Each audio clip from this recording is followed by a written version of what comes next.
အားလုံးပဲမင်္ဂလာပါဒီနေ့မှာတော့ဆရာချမ်းမြေဝင်းဘာသာပြန်ရေးဖွဲ့ထားတဲ့ဒီရထားဘော်ကမိန်းကလေးဆိုတဲ့စာအုပ်လေးကိုအပိုင်းဆက်ရှိအနေနဲ့ဖတ်ပြပေးသွားပါမယ်စာအုပ်မဖတ်ရတာလည်းတော်လေးကြာပြီပေါ့နော်ဆိုတော့ဖတ်ပြပါမယ်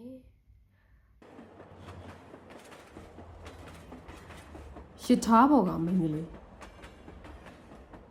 ရထားလမ်းဟောင်းတွေနားကတစ်ပီတောင်အောင်မှာကျမတို့ကိုမြုပ်ထားခဲ့တယ်။သူ့ရဲ့မိမိုးကိုကျုပ်စီရဲ့ခဲတွေနဲ့အမှတ်အသားလုပ်ထားတယ်။တခြားမမေးရတော့ဘာမှမထားခဲ့ပါ။သူများတွေမမြင်စေချင်ဘူးလေ။ဘာအမှတ်သားမှမရှိဘဲနဲ့တော့လေမထားခဲ့ရပြန်ဘူး။အဲ့ဒီနေရာမှာသူအေးအေးချမ်းချမ်းနားယူနိုင်မှာပါ။ဖြတ်သွားဖြတ်လာရထားဟောင်းတွေရဲ့အတန်တွေနဲ့ငှက်တွေရဲ့တခြင်းတန်တွေကလွှဲရင်တိတ်ဆိတ်လေးချမ်းပါတစ်ကောင်ဆိုရင်ငိုရမယ်နှစ်ကောင်ဆိုရင်ပျော်ရမယ်သုံးကောင်ဆိုရင်မင်းကလေးသုံးကောင်ဆိုရင်မိကလေးပြီးတော့ဘာဆက်လာတယ်လဲကျမမသိတော့ဘူးမမှန်မိတော့ခေါင်းထဲမှာအတန်တွေဆူညံပြီးပြည့်နှက်နေတယ်ကျမပတ်စက်ထဲမှာသွေးတွေပြက်ခဲနေတယ်သုံးကောင်ဆိုရင်မင်းကလေးတပိတ်လွယ်ငှက်တွေရဲ့အတန်ကိုကြားနေရတယ်ကျမကိုလှောင်ရည်နေကြတာစူစူဝါဝါဟားတိုက်နေကြတာငှက်အုပ်ကြီးနမိတ်ဆိုးတွေအခုကျမမြင်နေရတယ်နေရာကိုနောက်ခံပြီးမဲမှောင်နေလိုက်တာငှက်တွေမဟုတ်ဘူးလူတယောက်လာနေတာကျမကိုစကားပြောနေတာကြည်စမ်းကြည်မင်းလောက်တာမင်းလောက်ဒီလိုဖြစ်ရတာရိချေစူလိုင်းကတောက်ကြနေ2023ရထားလမ်းဘေးမှာအဝတ်ကိုတပုံအပြာဖြောဖြောနဲ့အဝတ်ကရှက်အင်းကြီးလို့ထင်တာပဲဖြူညံ့ညံ့အဝတ်စုတစ်ခုနဲ့အတူလုံးထွေးနေတယ်လှုပ်ပစ်သွားတာထင်တယ်ဒီရထားလမ်းကိုပြင်တဲ့အင်ဂျင်နီယာတွေထားခဲ့တာလည်းဖြစ်နိုင်တာပဲသူတို့ကဒီနေရာကိုတစ်ချိန်လုံးလာနေရတာမဟုတ်လားဒါလည်းဟုတ်ချင်မဟုတ်မှာပါကျမဟာတိတ်ကိုအတွင်းခေါင်တော့နေတဲ့ထုံကလည်းအဲ့ဒီလိုပဲပြောခဲ့ဘူးပြောလည်းမတတ်နိုင်ဘူးလေအခုလိုလွှတ်ပိတ်ထားတဲ့အရာတွေကိုမြင်တဲ့အခါတီရှပ်အဆုပ်တစ်ထည်ပဲဖြစ်ဖြစ်ဖနက်ဆုပ်တစ်ဖက်ပဲဖြစ်ဖြစ်တွေးမိတဲ့အခါကျန်တဲ့ဖနက်တစ်ဖက်ပဲရောက်နေတယ်ဒီဖနက်ကိုစီးခဲ့တဲ့သူဟာဘယ်လိုလူမျိုးလဲဆိုတာကိုကျမအရင်တွေးမိတယ်ရင်ရင်ရိုက်ရင်တကြွကြွမြည်ရင်လန်ဒန်ဘက်ကိုရထားပြန်ထွက်ပြီးအဘုတ်ပုံနဲ့မြင်ဝင်တွေကပျောက်သွားတယ်။ကျမရဲ့နောက်မှာထိုင်နေတဲ့လူတစ်ယောက်ကစိတ်ပြက်လက်ပြက်နဲ့တင်ပင်းချတယ်။HU တွေကနေယူစတန်ကိုသွားတဲ့8 နာရီ4မိနစ်အနည်းရထားဟာပုံမှန်စီးနေကြသူတွေတော့မှသိချင်းစိပေါက်လာအောင်ကိုနှိမ့်လွန်းတယ်။တကယ်ဆိုရင်ဒီခရီးစဉ်က54မိနစ်ပဲကြာရမှာ။ဒါပေမဲ့အမြဲလိုပုံကြသွားတာများပါတယ်။ဒီဘက်ပိုင်းကရထားလမ်းတွေဟာတော်တော်ကိုအိုဟောင်းနေပြီအချက်ပြမီတွေကခဏခဏပြဿနာတတ်တယ်တခြားပြင်စရာတွေလည်းပြင်လို့မပြေးနိုင်ဘူးရထားကလူလို့ရင်ဂူတောင်တွေရေစင်တွေတရားတွေတန်လန်းကိုကြော်ပေးဆောက်ထားတဲ့ခက်တသက်အိမ်လေးတွေကိုကြော်လာတယ်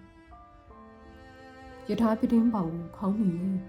ကျမမျက်စိဖြေးကဖြတ်သွားတဲ့အိမ်တွေကိုကြည့်နေမိတယ်ရုပ်ရှင်ထဲမှာဆိုရင်ကင်မရာရှေ့ကတရရိပ်ဖြတ်သွားတဲ့မြင်ကွင်းမျိုးပဲပေါ့အဲ့ဒီအိမ်တွေကိုကြည့်တဲ့အခါသူများတွေမမြင်တတ်တဲ့အရာတွေကိုကျမမြင်တတ်တယ်အိမ်ပန်ရှင်တွေတောင်ကျမနေရာကနေကိုယ့်အိမ်ကိုပြန်ကြည့်ဖို့မထင်ဘူးရထားပေါ်ကနေတရက်ကိုနှစ်ချိန်သူများတွေရဲ့ဘဝကိုကျမလှမ်းကြည့်ခွင့်ရတယ်ကိုစီအိမ်တွေထဲမှာဘေးမတီရဲ့မခါနေချတဲ့သစိမ်းတွေကိုငေးကြည့်ရတာတမျိုးတော့စိတ်သက်သာရရတယ်ဘယ်သူဖုန်းလည်းမသိဘူးအသက်နေနေတယ်ဖုန်းကိုတော်တော်နဲ့မကင်တော့တချင်းတန်ကအစားကနေပြန်စားတယ်ခရီးသည်တွေချိုင်းကုန်မှာဟိုရွှေ့တီရွှေ့လှုပ်ကြတယ်သတင်းစာကိုတရွှက်လှန်ကြတယ်ကွန်ပျူတာပါလာတဲ့သူတွေကခီးဘုတ်ကိုတစ်ချက်နှိပ်ကြတယ်အချက်ပြမီးနီနာကိုရောက်လာတော့ရထားကရုပ်ခနဲ့နှိမ့်ကျသွားတယ်ကျမမုံမကြည့်မိအောင်ထိန်းတယ်လက်ချဲကသတင်းစာကိုဖတ်ဖို့ကြိုးစားတယ်ဖတ်လို့မရဘူး ဆောင်းလုံးတွေဝေဝါးနေတယ်ဘာမှအာရုံစိုက်လို့မရအောင်မျက်စိထဲမှာတန်လန်းမေးကလွတ်ပစ်ခံထားရတဲ့အဝတ်ပုံပုံကိုပဲမြင်နေတယ်ဂျင်းနဲ့ဒေါနစ်ရောထားတဲ့ဘူးကိုမော်တောက်လိုက်တော့ဘူးနှကမ်းမှာအမြုပ်တွေဝေပြီးကျန်နေတယ်အရသာကအေးပြီးဆူးရှာနေတာထုံနဲ့ပထမဆုံးခီးထွက်တော့ကလိုမျိုးပေါ့2005လောက်တော့ကတော့ထင်တယ်ဘတ်ခံယူရန်မှာရှိတဲ့တငါရွာလေးတစ်ခုစီကျမနဲ့ထုံနှစ်ယောက်တည်းသွားလိုက်ဘူးမနေ့ခင်းလို့ဆိုရင်မလန်းမကန်းကကျုံးကလေးစီမိုင်ဝက်လောက်ရေကူးပြီးသွားတယ်လူသူမရှိတဲ့ကမ်းခြေတွေပေါ်မှာချစ်တွင်းတော်ဘူးတယ်နေ့လယ်ပဲတွေကြတော့နှစ်ယောက်သားဟိုတယ်အရက်ဘားမှာထိုင်ဂျင်နဲ့ဒေါနစ်ခပ်ပြီးမင်းကိုတောက်ရင်ကမ်းခြေမှာဘောလုံးကန်နေကြတဲ့သူတွေကိုအတူတူထိုင်နေဘူးလေနောက်တုံးကိုထပ်တောက်လိုက်တယ်တန်ဘူးကတဝက်ကျိုးနေပြီရပါတယ်ပြဿနာမရှိဘူးခြေထောက်နားမှာချထားတဲ့ပလတ်စတစ်အိတ်ထဲမှာသုံးဘူးကျန်နေတယ်ဒီနေ့တောက်ကြမဟုတ်လားရထားပေါ်မှာအရက်တောက်လဲကဲရဲမဲ့သူသိမရှိဘူးချီကစ်လေအားလုံးပြောနေကြတာတော့ဒီတစ်ပတ်ရုံပိတ်ရက်ကတော်သားရမယ်ဆိုရင်နေသားမယ်တိတ်ကင်းစင်မယ်အရင်တော့ကဒီလိုပိတ်ရက်မျိုးဆိုရင်ကော်လီဝုဒ်တောအိုတွေကိုသွားပြီးပျော်ပွဲစားထွက်နေကြပေါ့နေရောက်အကွက်အပြောက်တွေလွှမ်းထားတဲ့မြက်ခင်းပေါ်မှာလှည့်အိမ်မယ်ဝိုင်းတောက်မယ်ဒါမှမဟုတ်အိမ်နောက်ဘက်ခြံထဲမှာပဲတငယ်ချင်းတွေကိုခေါ်ဝိုင်းဖွဲ့ပြီးရတောက်မယ်အသားကင်စားကြမယ်ဒါမှမဟုတ်ဘီယာဆိုင်ကိုသွားအပြင်ဘက်စပွဲမှာထိုင်မျက်နှာမှာနေရောင်နဲ့အရက်ရောင်တွေတလွှာချင်းတရိပ်ရိပ်တဲ့ညနေဆောင်မှတယောက်ပခုတယောက်ဖိတ်ရင်ရိုင်ထိုးပြီးအိမ်ကိုပြန်ပြီးရင်ဆိုဖာပေါ်မှာပဲအိပ်ပျော်သွားကြမယ်အခုတော့နေသားလဲတိမ်ကင်းစင်နေလဲကျမဘေးမှာဘယ်သူမှမရှိဘူးဘာမှလုပ်စရာမရှိဘူးကျမအတွက်ဒီလိုနေရတာအခုလိုနေရတာလူရသိမ်းမှာပိုခက်တယ်လေးနေတဲ့နေရာကြောင့်ပြင်းပိုးစရာအမှောင်မရှိဘူး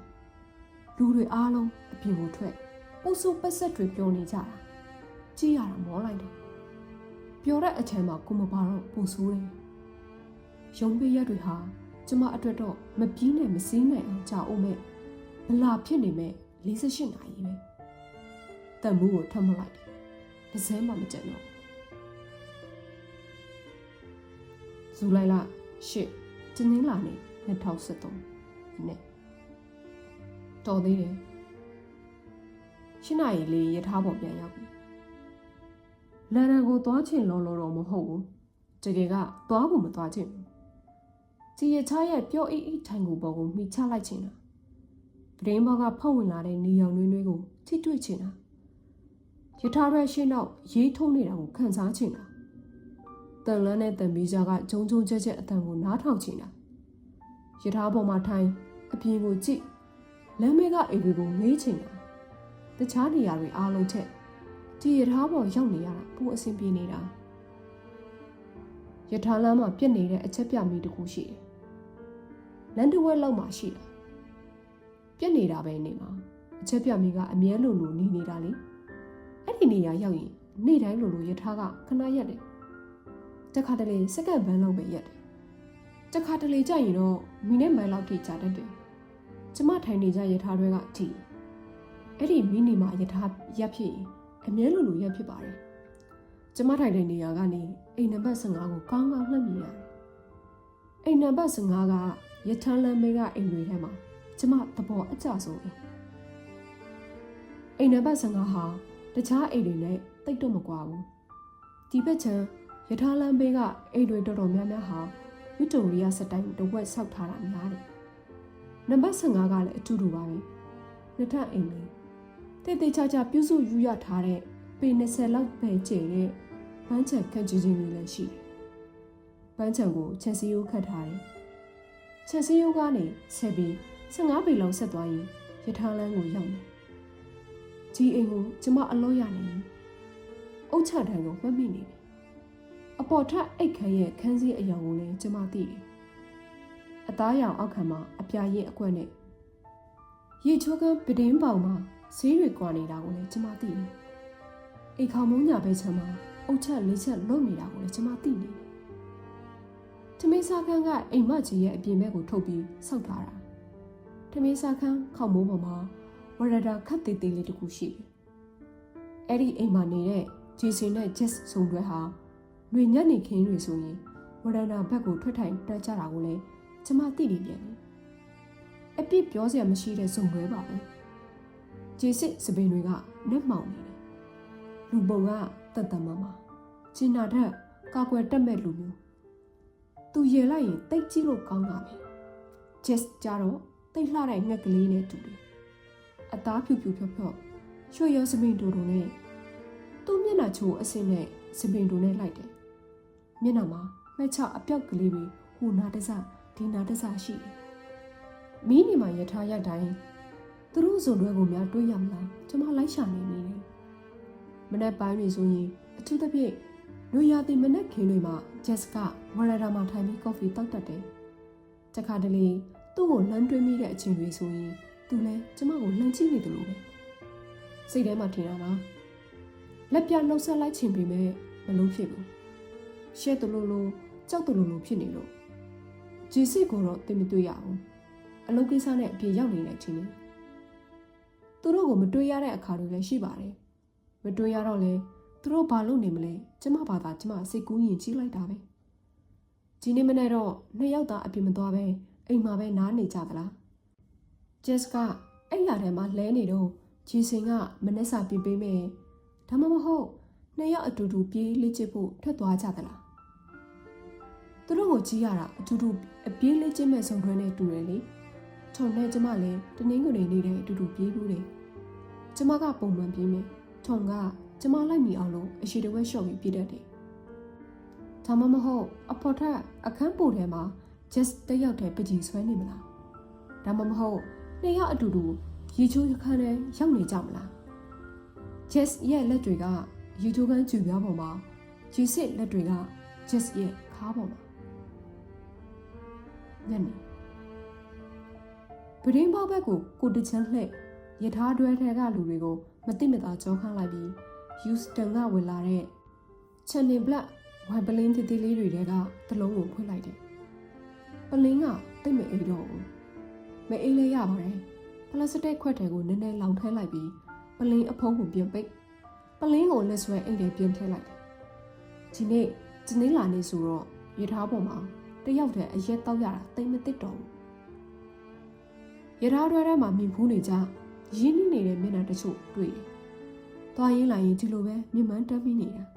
။သူတို့လည်းကျမကိုမှတ်မိနေလောက်ပြီပေါ့။ကျမရဲ့အတွင်းရုပ်အစစ်မှန်ကိုရောမြင်ကြသလားဆိုတာကိုတော့ကျမမသိဘူး။ဒီညနေခင်းကတော်တော်လှတယ်။နှွေးတယ်။အရင်မပူဘူး။နေလုံးကဖြည်းဖြည်းချင်းလှိမ့်ဆင်းနေတယ်။အရေးတွေပိုးရှိလာတယ်။တစ်ပင်တွေရွှေရောင်တန်းလာပြီ။ရထားကတစ်ချက်ချက်နဲ့ဆက်သွားရင်ဂျေဆင်နဲ့ Jess အိမ်ရှိကဖြတ်တယ်။ညနေခင်းနေရအောင်မှာသူတို့ရဲ့အင်္ဂလိပ်မှုဝါပြီးကြံခဲ့တယ်။တခါတလေကြရင်ရထားလမ်းဒီဘက်ခြံကနေသူတို့ကိုလှမ်းမြင်ရတတ်တယ်။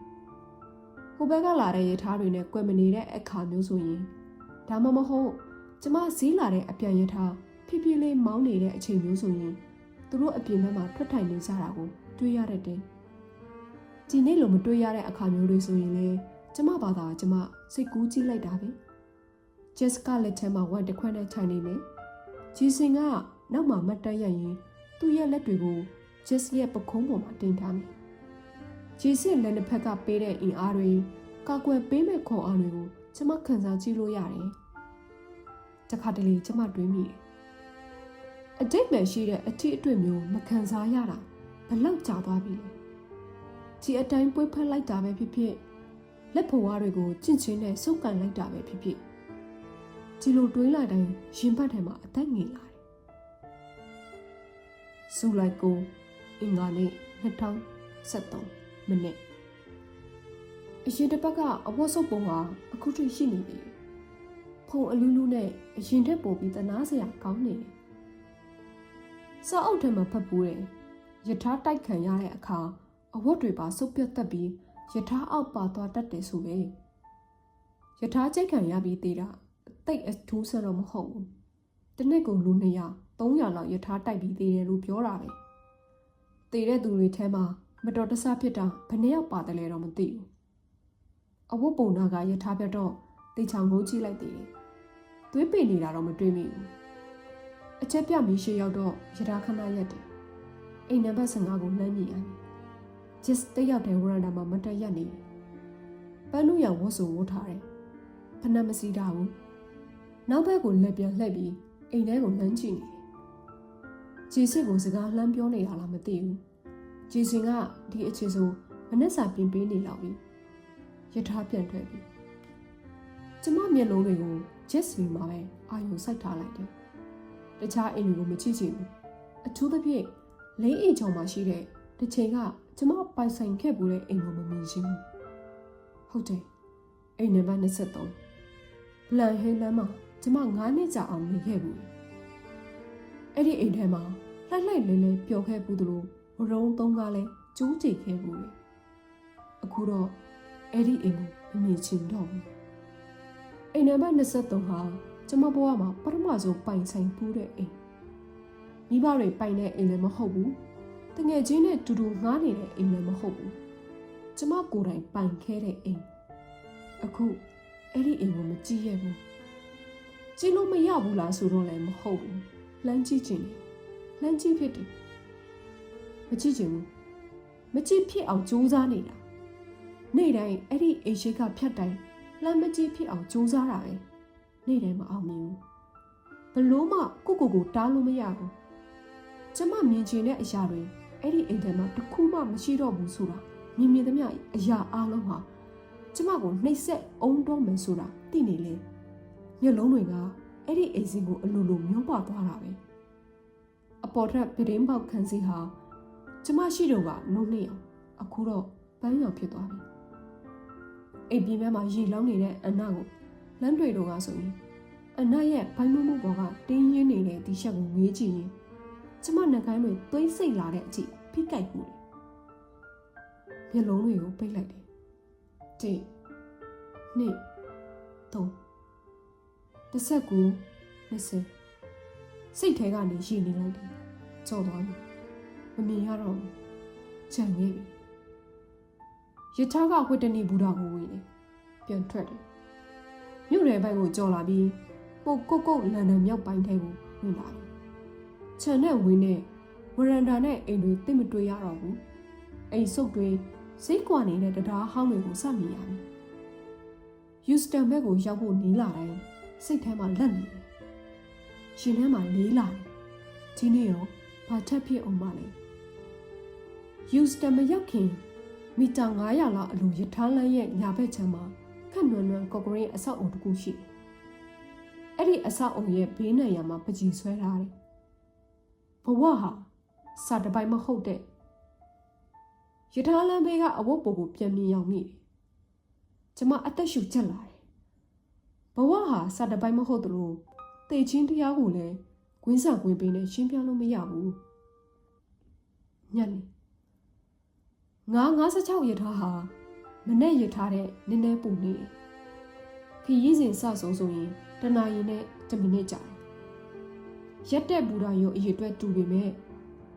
မနဲ့ရထားက9မိနစ်တောင်ပိုကြာတယ်ကြာလိုက်ပြဿနာမရှိပါဘူးလန်ဒန်ကိုသွားဖို့အလင်းမလို့တလို့ H view တွေကိုပြန်ဖို့လဲလောစရာအကြောင်းမရှိဘူးအရှက် view တွေကိုမကြိုက်လို့တော့မဟုတ်ဘူး H view တွေဟာ1960လောက်ကမှပေါ်လာတဲ့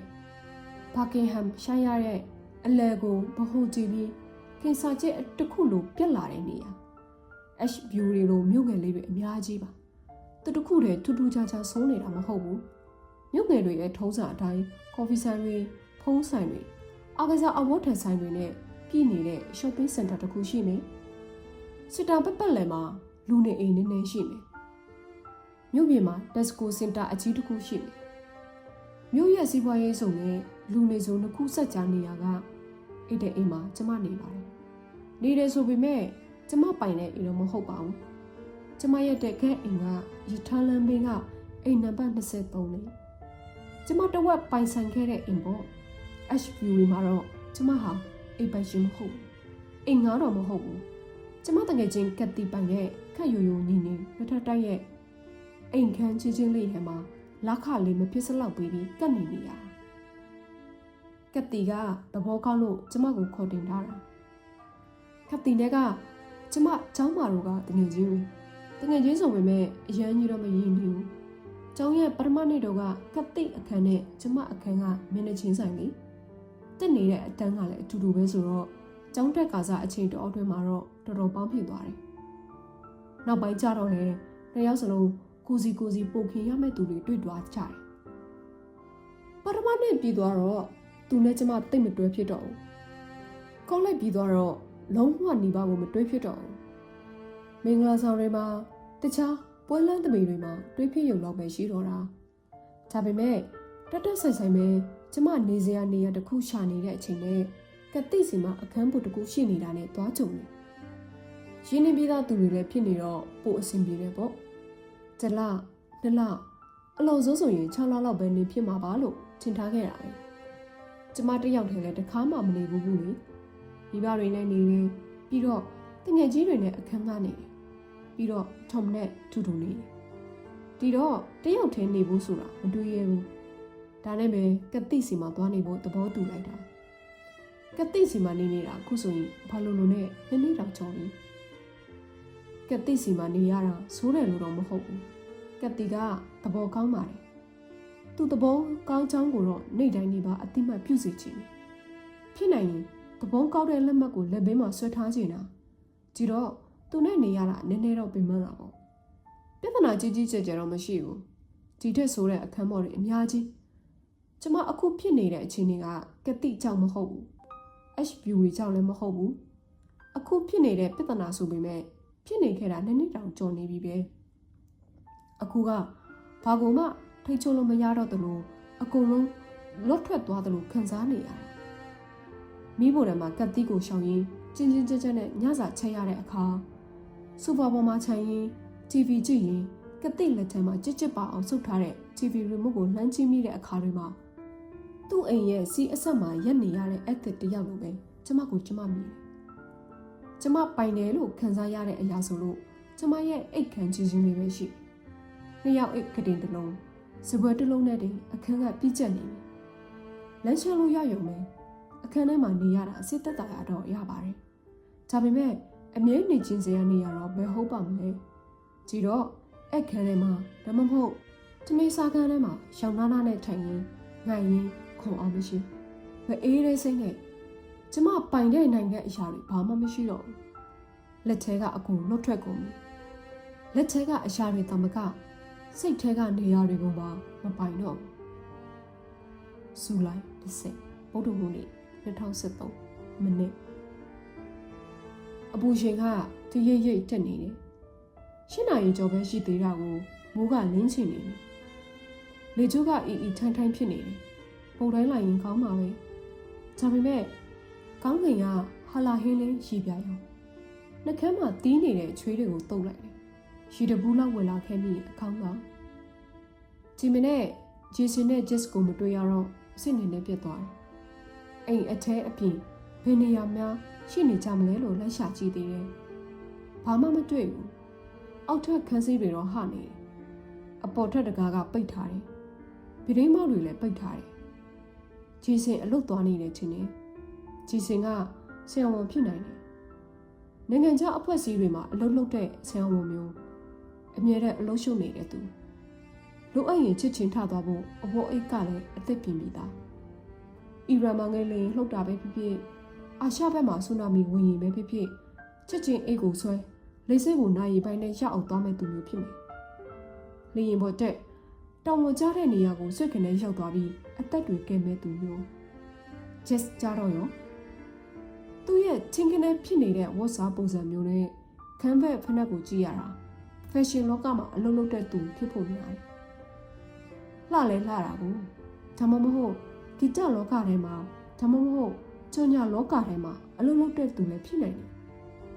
ဓာတ်ပုံဆရာမလည်းဖြစ်နိုင်တာပဲပကြီးကောင်းဆွတ်တတ်မယ်အမှုပညာပိုင်းမှာလည်းတော်တယ်လေသူ့ကိုအခုကျမမြင်နေရတယ်အပေါ်ထက်အခန်းထဲမှာတချင်းအကျယ်ကြီးဖွင့်ပရင်းပေါက်တွေအခုဖွင့်ထားပြီးပကြီးကားချက်အကြီးကြီးရှိမှစုပ်တံတစ်ဖက်နဲ့မတန်းရက်နေညတကောင်ထိပကြီးထိုင်ဆွဲမယ် just ပကြီးဆွဲနေပြီဆိုရင် ချီစင်ကလုံးဝမနှောက်ယှက်ဘူးတကယ်ကကျမသူ့ကိုမမြင်ရပါဘူးသူပကြီးဆွဲသလားမဆွဲဘူးလားဆိုတာလည်းမသိဘူးချီစင်ရဲလိုက်ရင်ဘလောက်ကြည့်ကောင်းတယ်လဲဆိုတာလည်းကျမသိချာမသိဘူး Jess ရဲ့မေယိုးတွေဘလောက်လှတယ်လဲဆိုတာလည်းကျမသိချာမမြင်ဘူးရထားပေါ်ကနေလှမ်းကြည့်အဲ့ဒီလောက်တက်တက်ကွယ်ကွယ်ဘယ်မြင်ရပါမလဲသူတို့နှစ်ယောက်စလုံးကိုအနီးကတခါမှမမြင်ဘူးအရင်အိမ်မှာကျမနေတော့ကသူတို့နှစ်ယောက်ပြောင်းမလာသေးဘူးလေကျမထွက်သွားတော့မှသူတို့ရောက်လာတာလွန်ခဲ့တဲ့တစ်နေ့လောက်ကမှသူတို့နှစ်ယောက်ကိုစပြီးတတိချမိတာလတွေကြာလာတော့မှကျမစိတ်ထဲမှာဖြည်းဖြည်းချင်းသူတို့ကိုရင်းနှီးလာတာသူတို့နာမည်ကိုလည်းကျမမသိဘူးကြည့်တော့ခုဘာသာကိုနာမည်ပေးလိုက်ဂျီစင်လို့နာမည်ပေးလိုက်တာကသူကအင်္ဂလိပ်မင်းသားတွေလိုကြည့်ကောင်းလို့ချော်နီဒပ်တို့ဘရက်ပစ်တို့လိုအမေရိကန်ချောတာမဟုတ်ဘူးကိုလင်ဖတ်လိုဂျီစင်အိုက်ဆက်လိုမျိုးကြည့်ကောင်းတာဂျက်ဆိုတဲ့နာမည်ကြတော့ဂျီစင်နဲ့လိုက်တယ်လေသူ့လိုအပူပင်ကင်းတဲ့မိမလလေးနဲ့ဂျက်ဆိုတဲ့နာမည်နဲ့မလိုက်ဘူးလားသူတို့နှစ်ယောက်ဟာတိတ်လိုက်တယ်အရန်လို့ပြောနေကြတယ်ဆိုတာကျမပြောရတယ်သူတို့နှစ်ယောက်ဟာလွန်ခဲ့တဲ့9နှစ်ကကျမနဲ့တွန်ပေါ့သူတို့နှစ်ယောက်ဟာကျမဆိုရှယ်လိုက်သမျှတွေရဲ့အရေးတွေသူတို့နှစ်ယောက်ဟာကျမတိတ်ဖြစ်ချင်တဲ့အိမ်မက်တွေညနေအင်းကြီးကကြက်လုံးလို့ရှင်ဘက်ကကြက်သီးတွေတော့ပြုတ်ထွက်ချင်နေပြီလက်မအောက်မှာလည်းချေးတွေထွက်နေတယ်လက်ချောင်းတွေရောမျက်လုံးတွေရောရားနေတယ်ကျင်းညနေတော့အေကိုမင်းမပြန်ရောက်ချင်နေပြီအဝတ်အစားတွေချက်ချပြီးရေချိုးကန်နဲ့ပြင်းဝင်ချင်နေပြီဒါမှကျမကိုသူများတွေမမြင်ရတော့မှာကျမမျက်နှာချင်းဆိုင်မှာထိုင်နေတဲ့အမျိုးသားကိုလှမ်းကြည့်လိုက်ကျမနဲ့အသက်ချင်းမတိမ်မရေပဲ30ကျော်35လောက်ရှိမယ်ထင်တယ်စင်မေနဲ့ဒါပေမဲ့နှစ်ထင်နားမှာနည်းနည်းဖြူနေပြီအပေါ်ကအင်ဂျင်ကိုချုပ်ပြီးဘေးကူမှာတင်ထားတယ် MacBook ကွန်ပျူတာပါလေးကိုရှေ့မှာချထားတယ်စာရိုက်နေတာတော်တော်နှေးညာဘက်လက်မှာငွေရောင်နာရီပတ်ထားတယ်ဈေးကြီးမဲ့ပုံပဲဘာရီသွင်းနာရီလားမသိဘူးပါဇက်ကတခုခုဝါနေတယ်လို့တလုံးလုံးဖြစ်နေတယ်စိတ်လုံးရှားနေတာလားအတန်းတန်စဉ်းစားနေတာလားနယူးယောက်ကအလုပ်ဖော်ကိုင်ပဲစီအရေးကြီးတဲ့အီးမေးလ်ပို့နေတာလားဒါမှမဟုတ်သူ့ရီစာနဲ့လမ်းခွဲဖို့စာကုန်တလုံးချင်းစီနေတာလားသူရုတ်တရက်ခေါင်းမလာတယ်ကျမနဲ့မျိုးလုံးချင်းဆုပ်သွားတယ်သူ့အကြီးကကျမရှေ့စပွဲပေါ်မှာချထားတဲ့ဝန်ပလင်းစင်ကိုရောက်သွားတယ်မျိုးလုံးလွှဲသွားတယ်သူ့နှက်ခမ်းတွေကိုကြည့်ရတာမတတိစရာတခုခုကိုမျိုးချလိုက်ရတယ်လို့ကျမကိုကြည့်ပြီးလက်ချောင်းထဲမှာချင်သွားဖို့ပဲကျမဟာအရင်လိုမဟုတ်တော့ဘူးဆွဲဆောင်မှုရှိတဲ့မိမတရားမဟုတ်တော့ဆွဲဆောင်မှုမရှိတော့တာဟာပိုဝလာတာတခုတည်းကြောင့်တော့မဟုတ်ဘူးအရက်တောက်တာအိတ်ရေးပြစ်တာများပြီးမျက်ခေါ်တွေမို့မျက်နာတွေအန်းနေလို့လည်းမဟုတ်ဘူးကျမကိုကြည့်တဲ့အခါကျမထိုင်နေတဲ့ပုံစံကိုတွေ့တဲ့အခါကျမလမ်းလျှောက်တာကိုမြင်တဲ့အခါအပြက်အစီးတွေအနာတရဒဏ်ရာတွေအားလုံးအထင်းသားပေါ်နေလို့အရင်တစ်ပတ်ကပေါ့တောက်ရီခံဖို့ကျမအခန်းမြေကိုထွက်တော့ခက်တီနဲ့ချီမီရဲ့စကားပြောနေတာကိုနားစော်နားပြကြားရတယ်ချီမီယန်ကခက်တီရဲ့ကောင်းနေသူတို့နှစ်ယောက်အခန်းထဲမှာစကားပြောနေကြတာကိုကျမအမှုမဲ့အမှတ်မဲ့ပဲနားထောင်လိုက်မိတယ်ခက်တီကပြောတယ်ရီချယ်ကတော်တော်အထီးကျန်နေတာချစ်တော့သူ့အစားစိတ်ဘူးကျုပ်တွေဒီလိုကြီးနေတော့ကြာရင်ပူစောတော့မှာပဲကို့အလုပ်ထဲကတငယ်ချင်းတယောက်ယောက်နဲ့မိတ်ဆက်ပေးလိုက်ပါလားချီမီယန်ကပြန်ဖြေရီချယ်နဲ့မိတ်ဆက်ပေးရမှာလားကို့အသည့်ထဲမှာအဲ့ဒီလောက်ငတ်ပြတ်နေတဲ့ကောင်မရှိဘူးထင်နေ